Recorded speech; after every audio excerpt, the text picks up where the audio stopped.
Welcome to the Subjective Professor podcast, where we reject coercion and hypocrisy. This is episode 230, and we're going to talk about how government is a business which makes citizens its customers.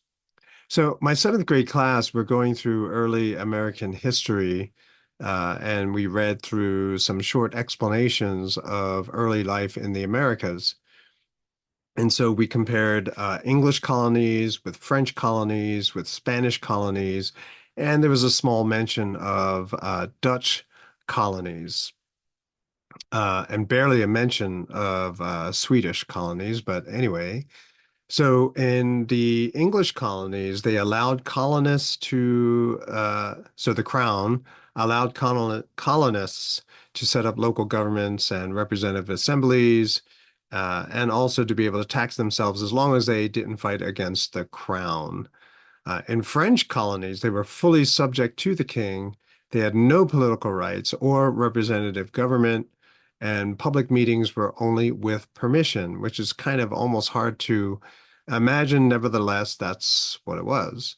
Now, the Spanish colonies, the government or the Spanish colonies were controlled by the crown through appointed viceroys or governors, and they only had the king's laws to govern their life in the New World. Now, the Netherlands, they had no real large-scale migration, and that's because the Dutch, their home country, they relatively stable and was pretty free. I mean, you had Puritans trying to escape England and to escape to the Netherlands before they came to the New World, but the Netherlands really didn't care about that kind of thing.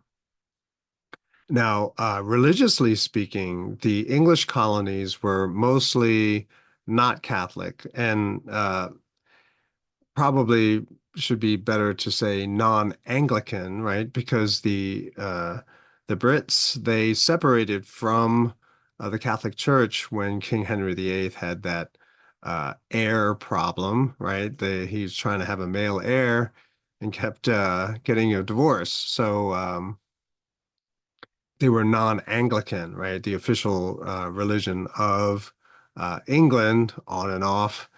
So it was mostly Protestants that had come to the New World out of England. In the French colonies, it was mostly Catholic controlled. In other words, it's the priests from the Catholic Church that were largely in control of the French colonies. And then in the Spanish colonies, it was restricted only to Catholics, right? Only Catholics could go make the colonial trip. Protestants were basically persecuted and driven out, which is why they ended up being in the British colonies. Now, let's see. The Netherlands, again, because religious issues were not really a big issue in the Netherlands, not a lot of people even made the trip. Then, population-wise, the British colonies in 1627 had about 1,000 settlers, and by 1754, about 100 years, a little over 100 years later, they had 1.5 million people, which included German and French colonists as well. Now, the French colonies in 1672 had about 5,000 settlers, uh, but 100 years later, Canada has about 40,000, and Louisiana had about 15,000 settlers, including 5,000 slaves. Now, the Spanish colonies, it doesn't really, didn't really go into numbers, but they had large Spanish settlements in Florida, Texas, California, and Mexico. But most of their uh, colonial endeavors was about plunder, right? And so they didn't have a good relationship with the natives, and anyone who survived all of the disease were enslaved. And so if you wanted to go to one of the Spanish settlements, it was all about plunder, right? And so it attracted a certain kind of person, and you probably didn't have the kind of large scale migration that you saw in the British colonies. The Netherlands, right? So it was a very small uh, sort of settlement. But New York was taken by the British, and once the British won in New York, they passed liberal laws to encourage all of the Dutch to stay. They called them the Duke's Laws, and they promised religious freedom, trial by jury, and a voice in local government. But even, that's what they promised. And so Netherlands essentially kind of disappear. All right, so you have the contrast of these different colonial entities here in the New World. And I thought it was very interesting because the British, a lot of the people would migrate over here to the New World because they were escaping persecution. But for the French colonies, I mean, there wasn't a big difference between going to the New World or staying in France. I mean, if you were pretty much dispossessed in France, you would be dispossessed over in the New World. But you also had the added danger of having to travel over the Atlantic, disease, wild animals, and also death by Native American. I mean, there was a lot of extra risk for basically the same kind of life that you had in France, except without even basic amenities, right? You had to basically carve out a new place to live.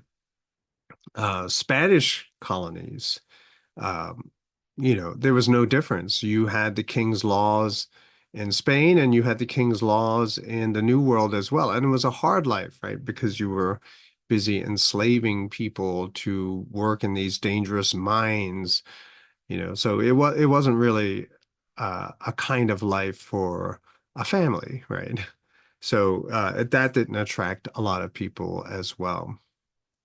So the British colonies became a place for people to go because they were persecuted in England. Now, keeping in mind, yes, New England, there wasn't a whole lot of tolerance, but if people who ended up in New England did not like the local government, then they just simply moved on, right? They would just say, well, I don't like it. And they would just move to an area where there were no other settlers.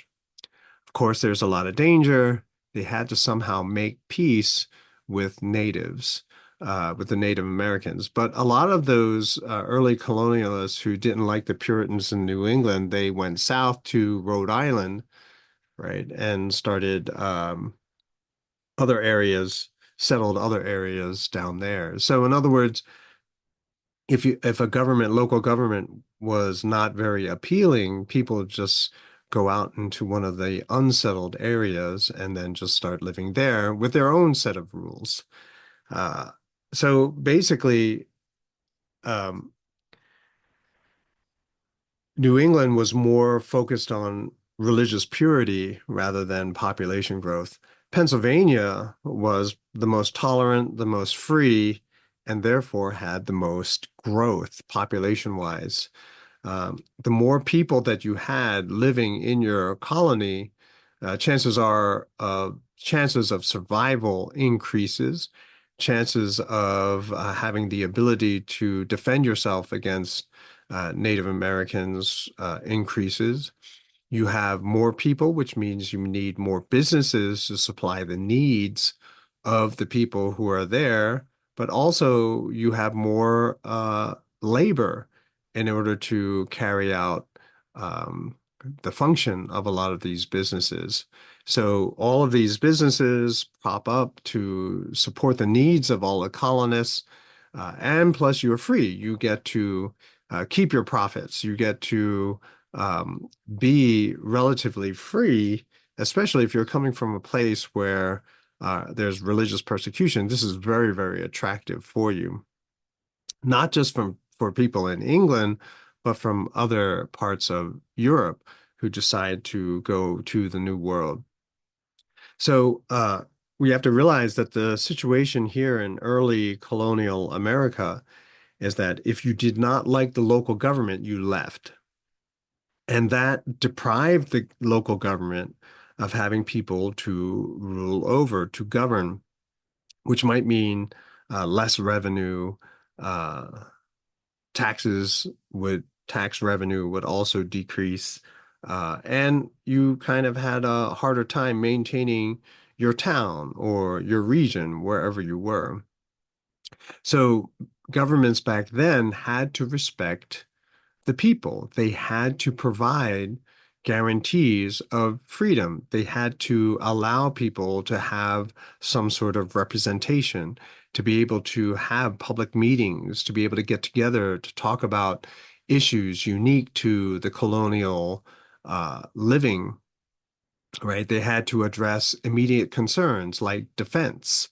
And if they were dissatisfied with the way the local government was handling all of these issues, then they would look for another place to live. I mean, it wasn't like if you go to France or England or Spain, that there was nowhere to go. I mean, you didn't like the local town, so you try to move on to the next town, but the rules would be the same, right? The king follows you wherever you went.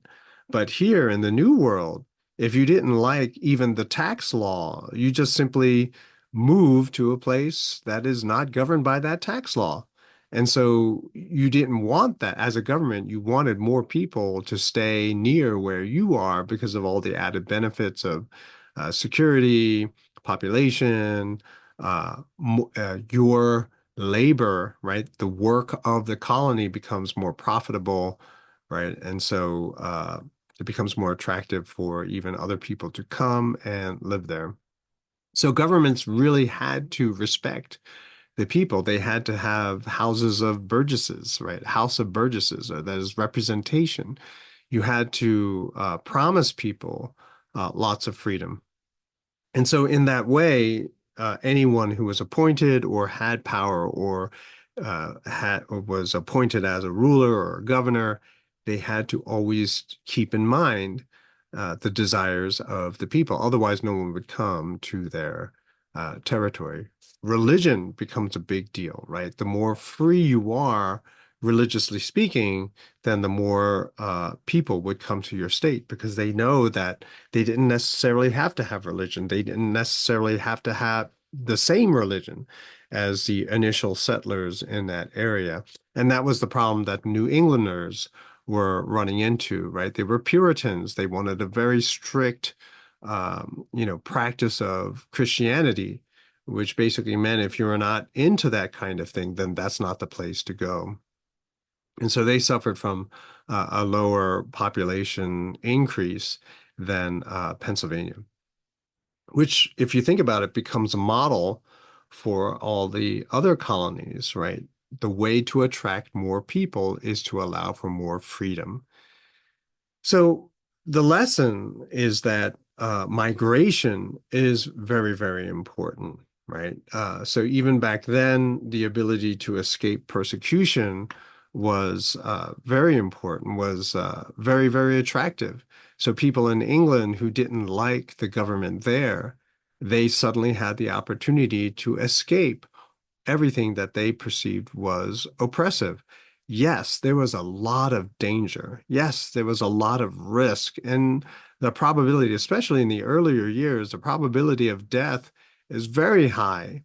But you were essentially dead where you were already living, at least this way, by going into the new world, you had the chance, you had the opportunity to become more free.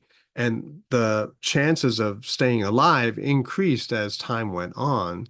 And so, which made it even more attractive to anyone who thought that they were being oppressed. They just simply got on a boat and were able to go to the new world and try to work hard there and improve their life and their situation. Um, so that's what was kind of attractive about the British colonies as opposed to the French and the Spanish colonies, where it didn't matter if you went to the New World, you were still subject to the same kind of life, except with much more added risk. And so the populations stayed relatively low. And when conflict would arise, then it became a lot more difficult for the French and the Spanish to encroach upon the British held colonies. Nowadays, however, since most of the property now has either been occupied or is now owned by the state, right? Public property is basically, I don't know if how property works in other countries, but in the United States, if you don't own it, if a private citizen doesn't own something, then it's public property. It is owned by the government. And we see them in state parks, national parks, right? So a park would be an area of land that is not allowed to be developed and is meant to be enjoyed by many people, whether for the scenery, for for the woods, for the forest, for the hunting, whatever. Um, so there's nowhere to go, really. You're always going to be subject to government. And nowadays, if you're dissatisfied with the local government, you have to move to another place which already has a government. We saw that migration does still take place. And if things get really oppressive, then you see many, many people moving out of oppressive states to states which are more free. So during the whole Cervasis lockdown, a lot of people were exiting California to go to Texas or Florida, Nevada, right? Different states, states that were much more open, much more free, as opposed to California. And the freedom mostly measured by the tax rate. And so California continually always raising taxes in that state. People who just didn't want to pay those taxes would then move to states which had very low or no tax. But the problem is that the very people who destroyed California would take their politics and all of their twisted understandings of the economy, and they would bring them to Texas and Florida, thereby spreading the cancer of bad government, right? And instead of having many people learn their lesson, right? State governments learning their lesson and therefore reforming their state governments to allow for more freedom, recognizing that a growing population means more power and influence in the federal government, national government.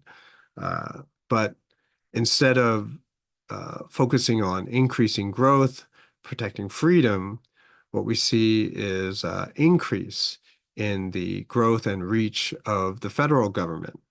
And again, this makes it extremely hard to escape the oppression from the federal government by moving into a different state because, the federal government is imposing its will on the various different states to bring about some sort of unity. And that is a threat, right? So there are certain states which are fighting back against that, but nevertheless, that phenomena is happening. Now, we talked about this, right? We talked about how governments are kind of a business, and so they have to cater to their customers, which would be the citizens who are going to live within their jurisdiction. And I do go on sometimes about just how bad the government authoritarianism is at the moment. And so they would ask me, what other country would you go to live? Like, where would you escape or to where would you escape? And I would say, there's no other place better than here. And they would get confused and they said, but you said, and I was like, yeah, well, a lot of people want to leave because of the way that the tax laws work here in the United States. High net worth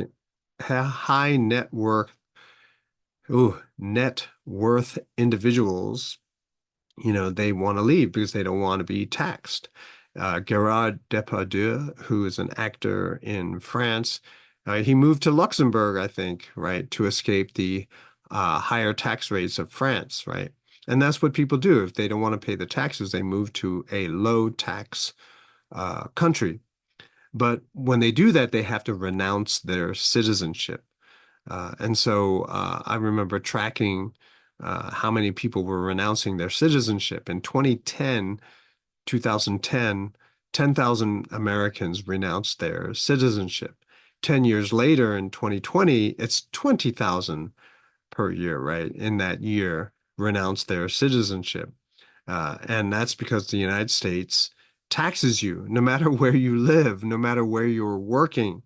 They will tax you. And so people who live in a different country, they're taxed twice, once by the country that they're living in and also by the United States. And in order to avoid that, you have to renounce your citizenship. Now, in spite of just how miserable that is, there really is no better place to live than here in the United States as a whole. Obviously, certain cities, not so nice, certain states, not so nice, but there still are plenty of places that are extremely nice. And on top of that, the history and the foundation of freedom in the United States is so deep. Right. It's deep. It's there. Americans just have to remember it. Americans just have to remember all of the positive aspects of living with freedom, of being free. And so we have to remember it. We have to revive it. I'm doing my best with the students that I have and the people who come to my church to remember freedom and the benefits of freedom, of being able to believe and do what you want, choosing the sources of information that you want and then living your life in the best way possible. You know, at this point, the government doesn't listen to us any longer, right? Most of the people in the United States do not want war. In fact, I saw a article that a lot of IDF soldiers, right, people who fight in Israel for Israel, they just don't want to fight anymore. They're tired of it, right? And so even they don't want the war anymore, but the government doesn't care. It keeps saying war, war, war, right? More war, more war.